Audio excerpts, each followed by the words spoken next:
the highlight for me, what's been an important and very good debate, and I've enjoyed listening to everyone, seriously, even if I don't agree with them, enjoyed listening to them. But the one highlight for me is, Oi, Sadiq, no. May well become the manifesto headline of every mayoral candidate that stands in 2026, should we get one. This is a follow-up to our recent video, Is Devolution the Solution? The hastily arranged meeting took place at Essex County Council on the 10th of January to discuss the recent white paper regarding devolution. And as expected, it was all voted through to get Essex pushed forward onto the government's priority programme. The full meeting can be viewed on the council's website, but this is an edited version with some additional bits which we would like to especially bring to the councillors' attention. This is an extraordinary meeting which I have agreed to convene to discuss the report at item 3 of the agenda, devolution, local government reorganisation and request for postponement of 2025 ordinary elections. Because this is being introduced doesn't mean to say we can't say anything against it, because we're being told by so many eminent people that this is going to benefit us doesn't mean to say we have to believe that. I've had dozens and dozens of meetings in the last 2 or 3 months regarding devolution, as many of us have on webcasts and on Teams and Zoom. Some of them have been unfulfilling, shall we say.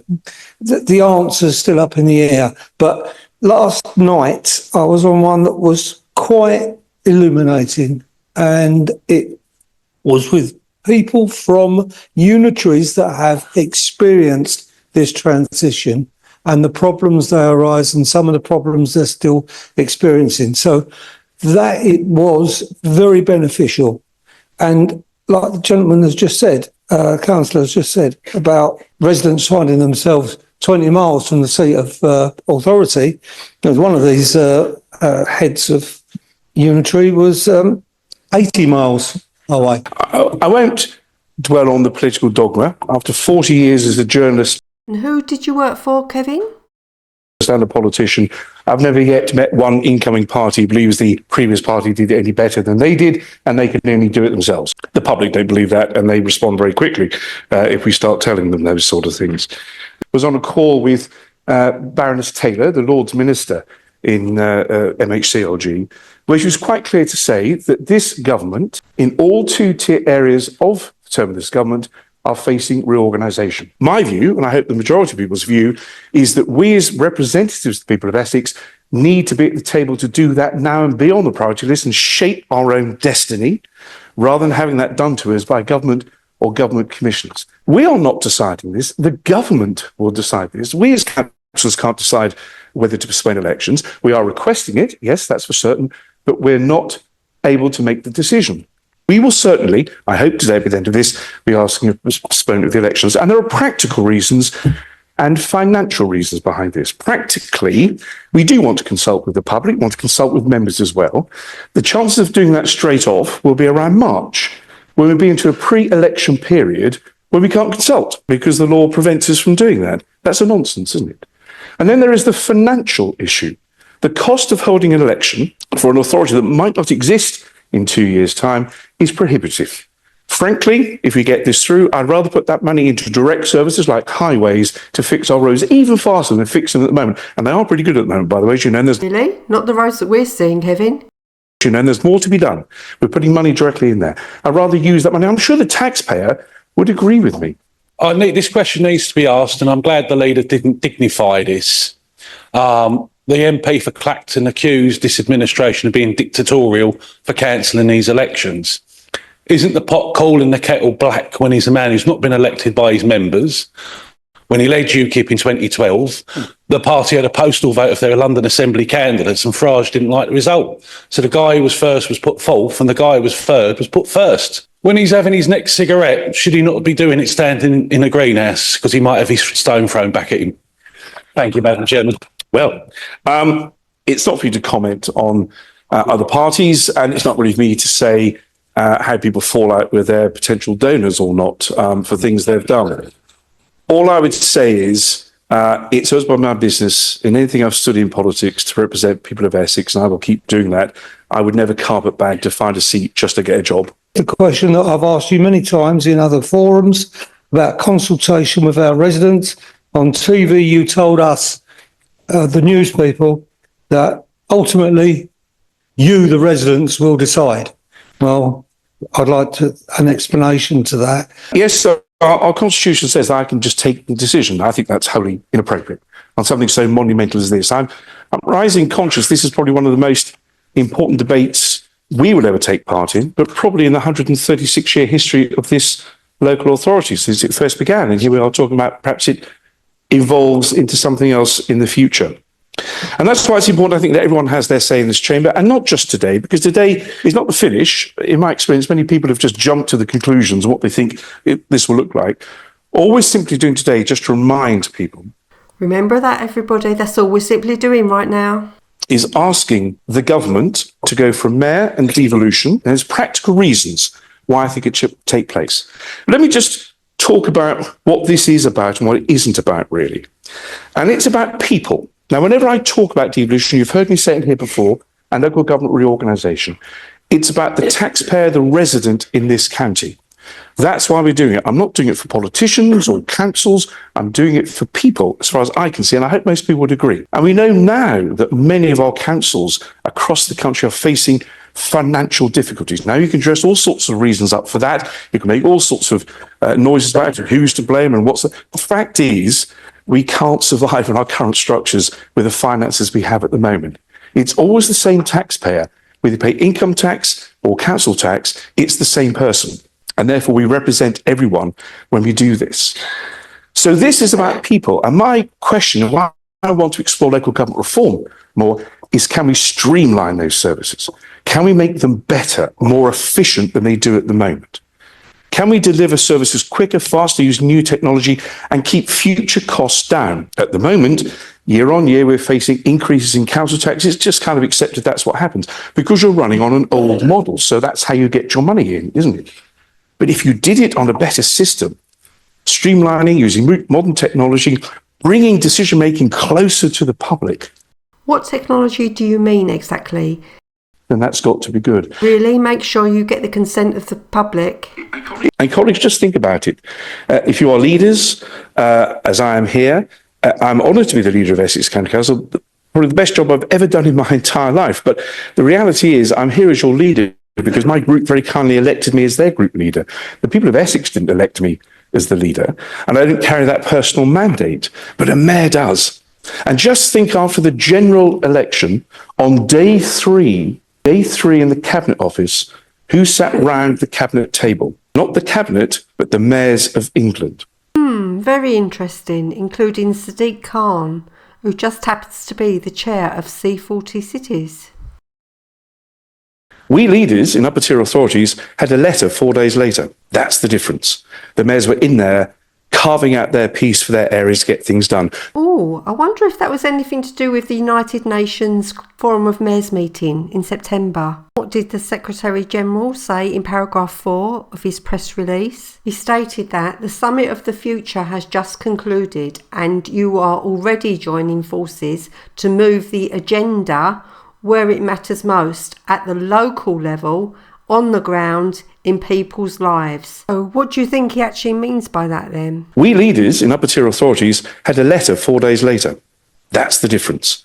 The mayors were in there carving out their piece for their areas to get things done, directly asking for finance, directly asking for investment and getting it. And not just with the Prime Minister of the day or the Secretary of State of the day, but actually across the borders, across Europe, across the world, attracting investment in. Now, we've tried that. You know, we've tried that in Essex, and with some degree of success. We've done it with China and India in the past. That has been successful. But this could be so much better. Because you have a directly elected mayor, like the Mayor of New York comes over, and the Mayor of New York speaks to the Mayor of Essex. So this mayor is going to come all the way to England to speak to the Mayor of Essex. How's he going to get here? Business class? Private jet? So much for the climate change emergency. Still, it's good news that President Trump has decided to pull away from the Paris Climate Accord agreement. Why would they like to talk to the Mayor of New York anyway? Would it be anything to do with their smart city plans? That is a powerful thing, as one example. That's why I think the mayors are so important, because they carry that personal mandate, the ability to speak to government ministers and get real action done.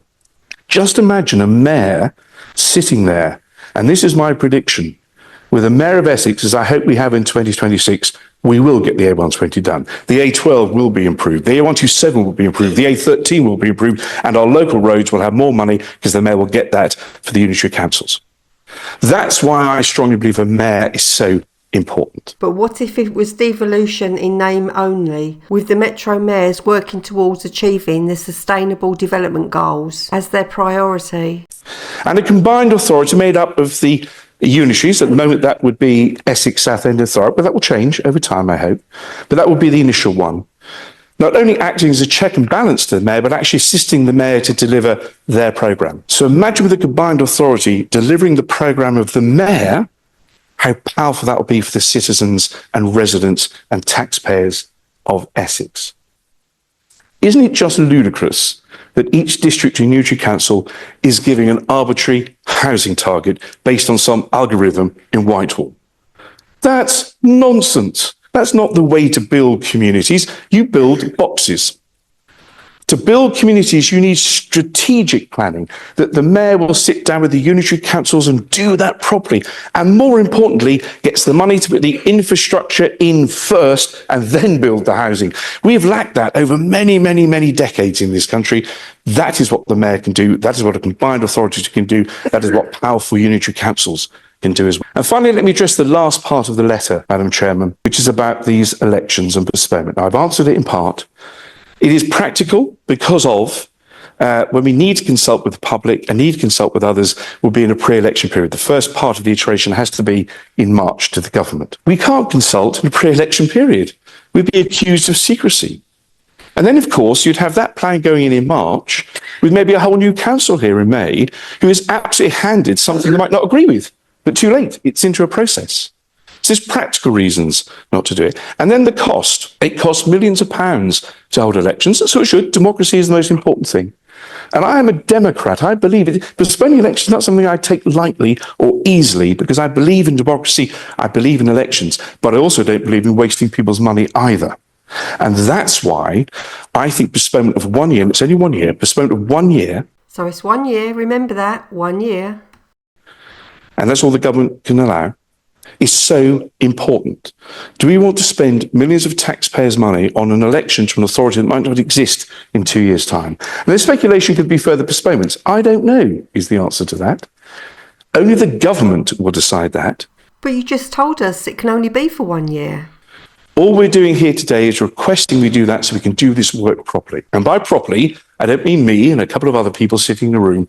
I mean all of us and all of our district colleagues as well. So I want to make sure there is, and as part of the Liberal Democrat amendment, which I was going to say anyway, but it's in there and I'll agree with, there should be a cross-party working group here. Everyone should have a say, and certainly parties represented in that cross-party conversation of how this happens. Working on the basis the government is going to do this regardless, we better be on the first step and making it proper and making it work for Essex. And only we can make it work for Essex. That's why I want to be on the priority programme. Colleagues, you will know this week that Southend and Thurrock already passed this as a motion. It's down to us to do it today. Yesterday, Norfolk and Suffolk County Councils did the same thing, as is Kent, the Sussexes and Surrey. I cannot conceive that this great county, I believe the greatest county in the United Kingdom, forward-looking, innovative and adventurous, would want to be limping and left behind with all our other colleagues taking the lead and carving out their piece of the future for their residents. And that's why I hope today that you will support this, because I will say again, and I'll keep saying, I'm only interested in this for the people, not for politicians. Well, the law prescribes there needs to be a consultation. How that's done, I don't know yet. We have to wait to see what the government's going to say. Remember, the government is running this. We're not running this. We are responding to what the government said in the best interest of the people of Essex. But it would be strange if we didn't ask people what they thought. Definitely. How much they worry about the machinations of councils, I don't know, because they care about bins being collected, grass being cut, roads being fixed, roads being swept, lights on. That's what they care about. Is that what you really think, Kevin? Why have there been so many people then going into the council meetings countrywide over the past few years?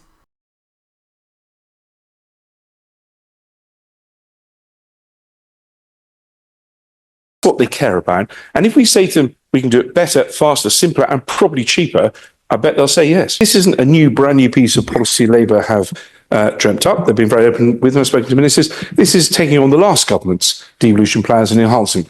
That's exactly what's happening. So I think both parties agree, and I don't know whether all parties agree, but certainly both main parties agree that this was the right course of action. But what about the people? I've been involved in this probably about 15 years, and I've believed it ever since I was a journalist. And who did you work for, Kevin? In terms of the steering groups, well, we've got to start somewhere, and we haven't formalised that yet because we haven't got the agreement to do this yet. But that would be cross-party, and that's on a strategic level. So very much on the basis of looking at the bigger holistic issues that we have to deal with as a county. And of course, if this happens, the one thing we go back to is that map. The County of Essex comes back together politically again as well, under a mayor and 4 unitaries. Isn't that a great thing? I think, anyway. That's going to happen. But you said nothing's decided yet. Maybe eventually you can fill in that South End badge that's empty up, though, if this ends up being one of the chairs. It's Councillor Corey. Thank you, Madam Chairman. My question's to the leader as it's more strategic. So in your speech, Councillor Bentley, you said you wouldn't have gone so fast. So why are we rushing to the tune of government to go this fast and cancelling elections? By rushing this fast, we reduce the focus on the key issues we have at hand at county and district level, being housing, SEN and adult social care. By rushing at pace, we are not having focus on those 3 and many other key strategic issues that we need to deal with today, rather than focusing on reorganising the deck chairs on the Titanic of local government that is suffering under the strain right now. It would be my desire that every part of this great county has its voice heard, is represented and gets this right. We've got one shot at this, folks, one shot to get this right. We want to make sure all the voices are in there to make sure we do. And let's make this common cause to get it done, because the only beneficiaries out of this, will be the residents now and for generations to come, because what we are doing will be done for the next 50, 60, 70 years. Thank you. My residents really would like to know what benefits, because I am rural. You hear me banging on this chamber through you, Madam Chair, time and time again about the lack of infrastructure, transport, etc.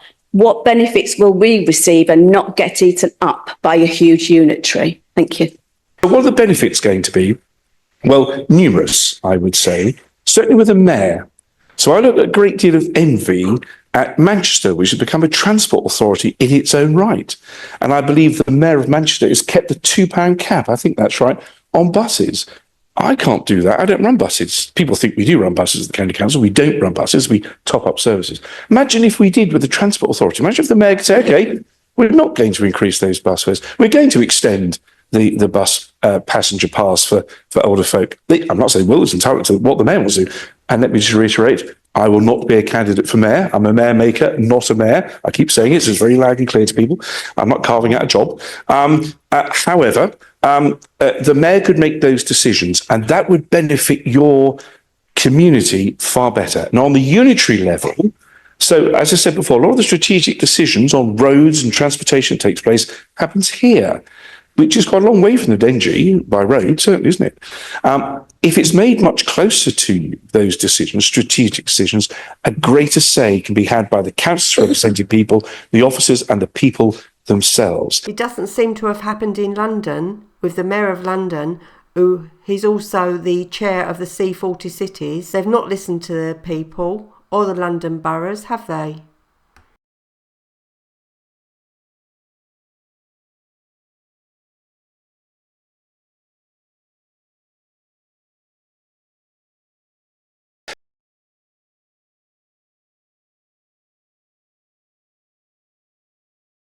And if you have faster delivery because of streamlining it, that's the benefit as well. And using new technology. You say 1 year delay initially on the elections. Yes, we'll remember him saying 1 year, don't we? Can you guarantee, as you're into some guarantees at the moment, that you will come back to this chamber? So on elections, well, when I used to do media training, the one thing I should tell people is never give guarantees. Oh, of course, you're a media trained journalist. And who's it you worked for? I haven't guaranteed anything, as a look at, possibly. I've never said guarantee. And more importantly, I can't guarantee that. It's not in my gift. The government decides. What the legislation, as I understand, says is you can only postpone elections for 1 year. That's the only time you can do it. Whether they decide to do that, if the plan's are right, it's going to work. Again, why would you elect a council that's going to disappear within a year, for instance? But they would make that decision. I don't make that decision. Nobody else does. Will we discuss it? Of course we would discuss it. We're discussing it today.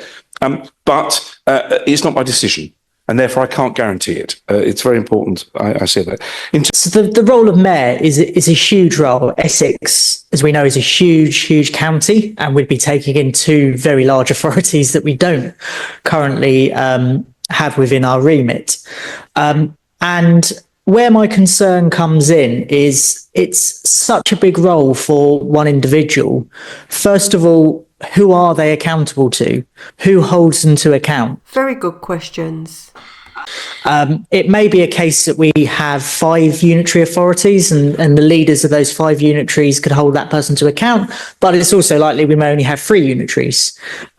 We don't know yet of where that process is, but I don't think that's enough people to speak up for various sections of Essex. Do we end up with a mayor who's only focused on where they come from? Do they even have to be a citizen of our country? Whether that's South Essex, North Essex, East, West. So I guess that's a big concern looking forward, and maybe it's one for this steering group to look at, of how we make sure that we have a collegiate relationship between the mayor and the unitaries, and make sure, again, we do get the best deal and we don't have someone in place that we feel is not being held accountable and isn't delivering for Essex. Councillor Bentley. Madam Chairman, thank you very much indeed. I was tempted to say, I wonder what Andy Burnham would say as an answer to that question. Why do you have to ask Andy Burnham? What about asking Steve Khan, who is the chair of C40 Cities? And what about the Council of Nations and Regions, chaired by the Prime Minister? How will that fit into all of this? And it's right you ask the question. There has been proper scrutiny. One of the privileges of having been a local journalist all those years ago at BBC Essex. Oh, so you were a local journalist at BBC Essex. For some reason, the BBC don't like reporting on issues that are right on their doorstep. Probably have gone to every single village or area of this county, and I know it well, but I know that's not true of everyone. And by the way, I'm not going to be the candidate for the mayor if I haven't said that already.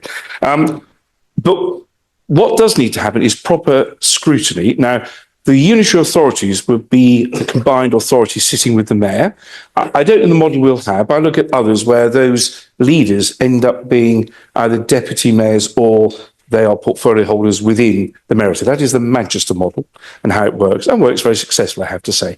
Referring to Manchester again, how about London and the London Assembly? Perhaps ask somebody like David Curtin how that runs. It could be that, and that's yet to be determined with the people. Determined with the people. Okay, we'll hold you to that one. And also with yourselves as well, how we want our mayor. It's our mayor. It's our mayor. Person belongs to all of us in terms of the role and ethics.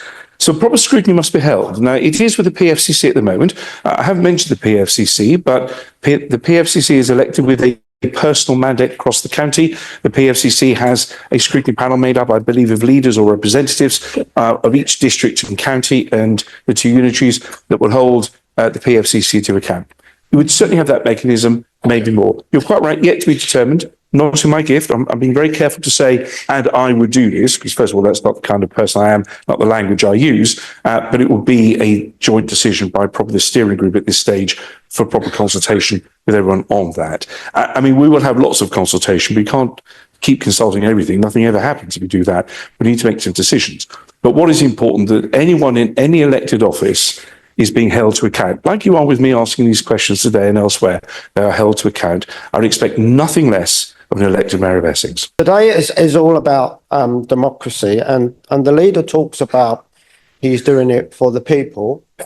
Does he not agree then on such an important decision like this, that all our residents in the Essex should have a say on devolution and not just on whether they want a mayor or not?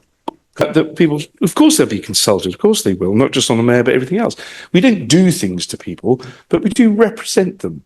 And we do represent their interests. We represent what we think will be beneficial for them. That's what we're elected to do. We're not just sitting here as nodding dogs and cats and things. We are here to make sure we represent, and we stand and fall by the way we speak and what we say to people and how we conduct ourselves. And I firmly believe this is the beneficial interests of the public. I've heard that we've got steering groups. I've heard there's workshops being set up, working parties been set up. I believe that members in this chamber and wider need to know, and it needs to be transparent, that who is sitting on these groups, these various groups and steering groups, and why they're on there, and on what basis they're on there. Yes, definitely. It should be public knowledge too. I now call upon the mover of the amendment, Councillor Robinson. Councillor Robinson, you have up to 3 minutes to speak. Thank you very much, Chairman. So as we've learnt, the white paper contains two different sets of proposals. The white paper spends most of its time talking about devolution, not local government reorganisation. They are two different concepts, two different sets of proposals, two different sets of legislation. And the Liberal Democrats say they should be treated separately, but they are being squashed together and rushed through. The Liberal Democrats believe that devolution should be genuine, with real power and money transferred from Westminster, so that it's not just a local arm of central government, as the Minister suggested in a comment recently. And reorganisation should only be done after proper consultation on what is best for residents. The Liberal Democrats propose this amendment to delay slightly the rush to change, because we accept, as the leader says, that the government seems determined to do this, whether we like it or not. But the impact on vital services needs to be considered fully.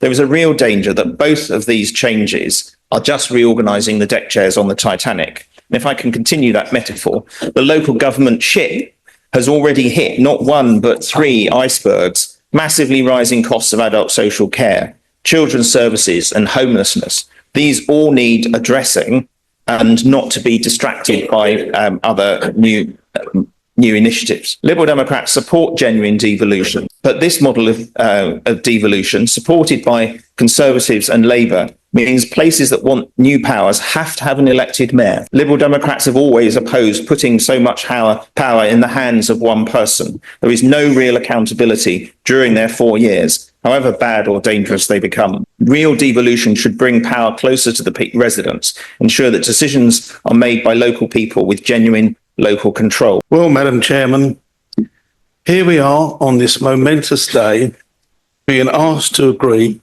the abolition of this council after 136 years of existence. Together with the 12 districts many members opposite represent.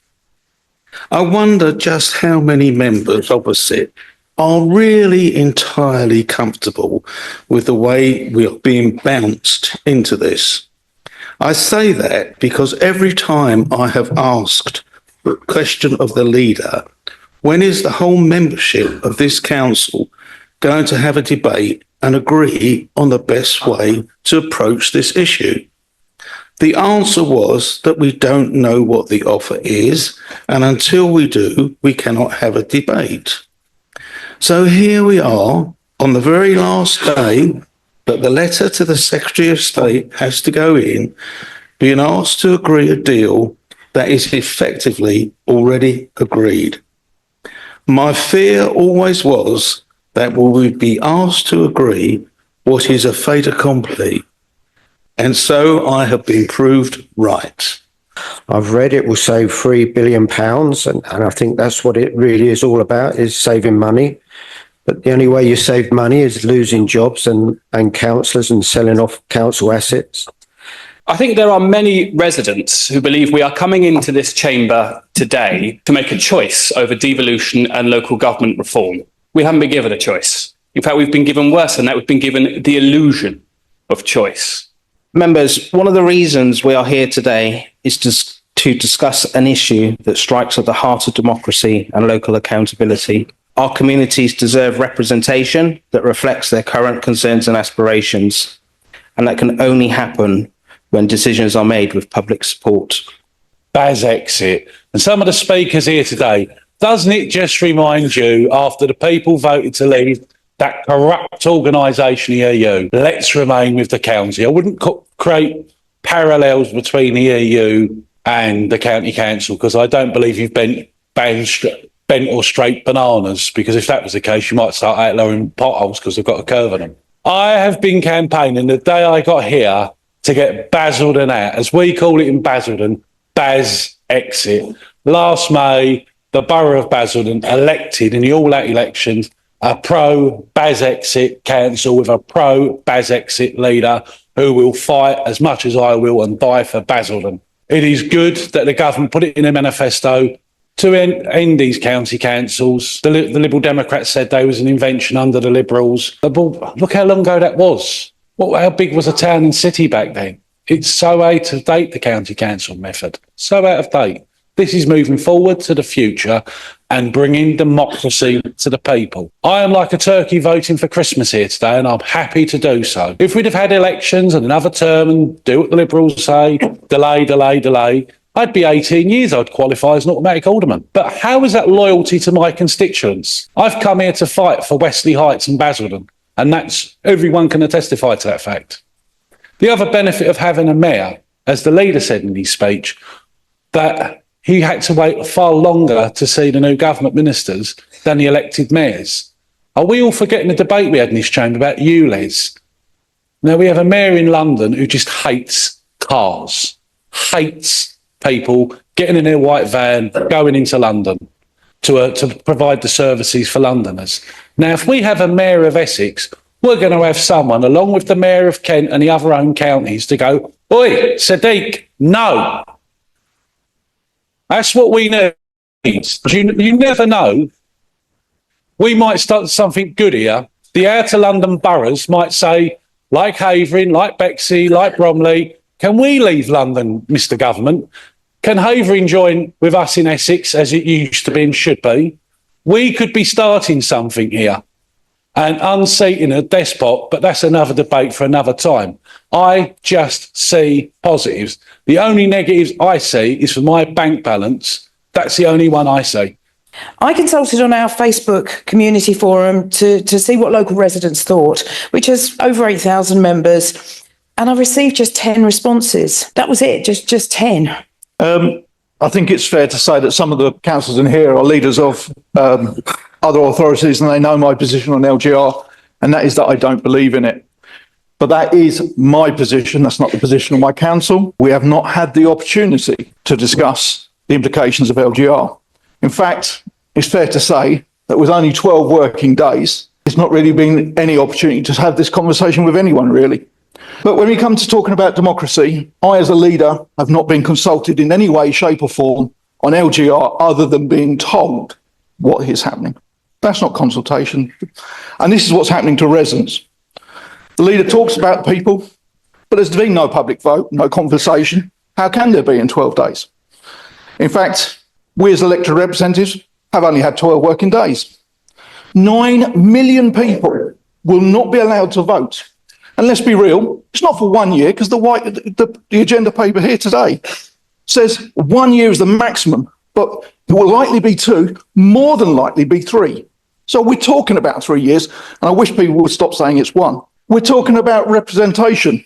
172 councillors in what would probably be my unitary will go down to what I would have guessed is 48. I had so much more. I will leave it with this. We talk about finances. Councils here are under, how is that democratic? And the residents will not be able to talk about it. The district councillors have not been able to talk about it. And the county councillors have barely had time just to get their heads around the white paper. The leadership of the Conservatives, I've listened to for 10 years at how well they've done. And Councillor Spence, I'm going to give my hat to you. Children's Services, Adult Services, excellent rating. But they, as in the white paper, They form 81% of the finances in the unitaries. 70% of that money goes to the social services. That is going to be devolved down, and that is not efficiency savings. That's going to create more expense. Thank you very much, Chairman. I'll leave it there. Devolution is not a bad thing. I'm a supporter of devolution. However, devolution should bring decision-making as close to the residents and people of this county as possible. This devolution bill does not do that. And along with LGR, does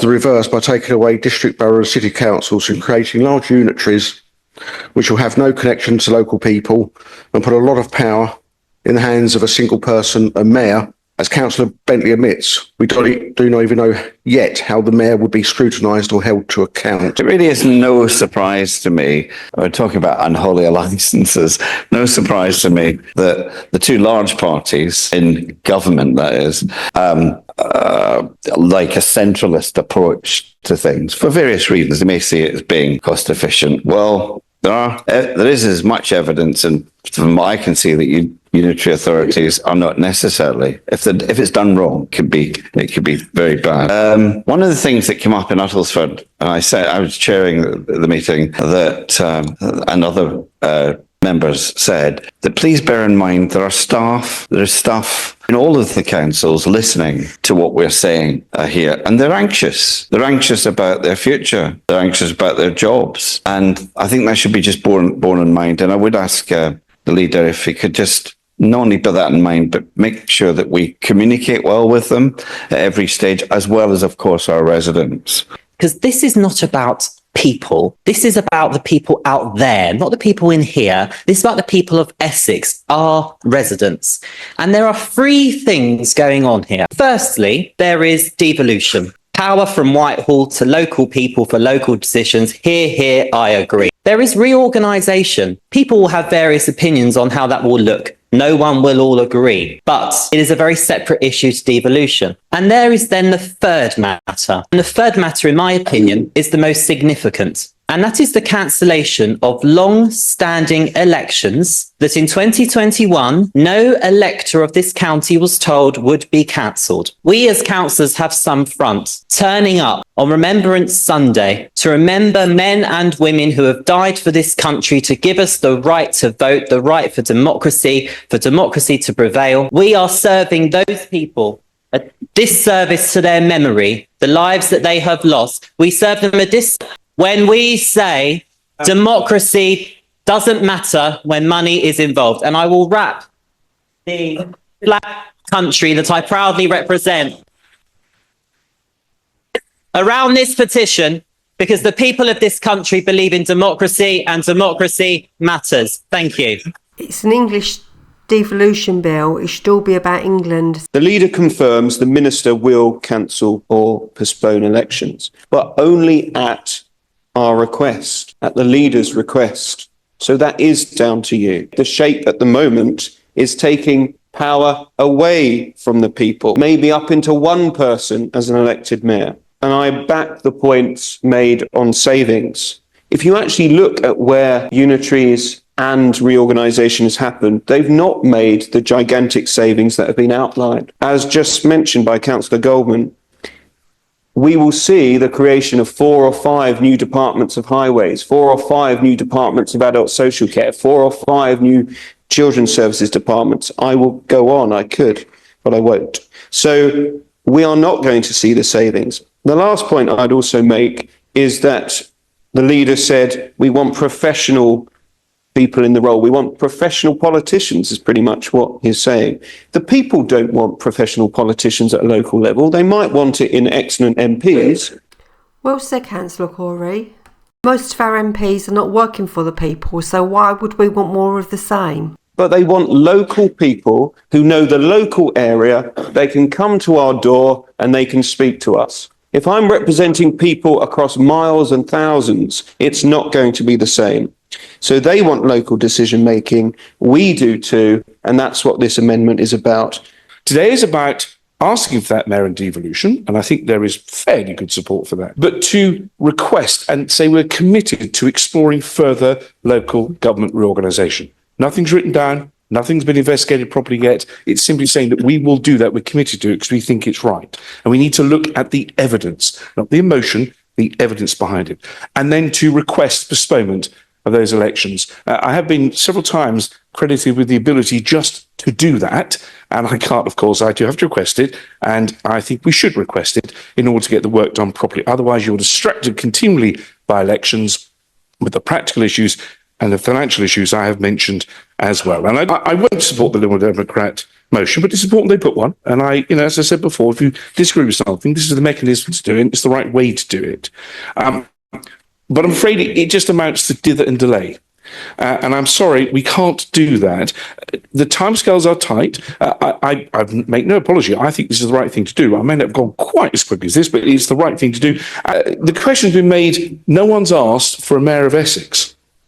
Well, no one asked me to build the Stansted College for Aviation, but we did it. No one asked me to build Bewley Park, but we did it.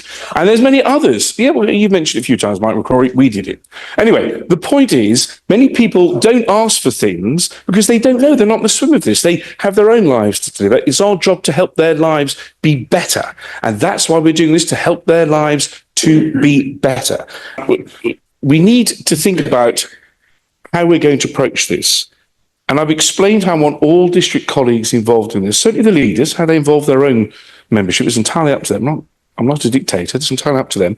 But I think they should be involved in this. But we mustn't jump to conclusions.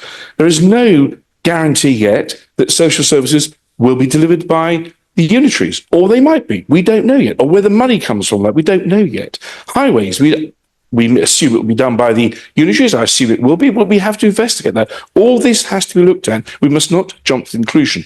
All we're simply asking for here is to be put on that priority list. Is if you can help the lives of people now and in the future, the tens of thousands that will be, and they never know who you are, you have succeeded. And that is what we're doing here.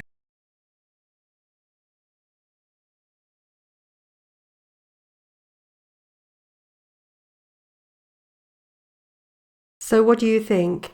Essex has now gone forward on the priority list. Who do you think a mayor of Essex would be reporting to and working for? There's a lot going on worldwide right now, so undoubtedly there'll be interesting times ahead. As usual, please let us know your thoughts by commenting below.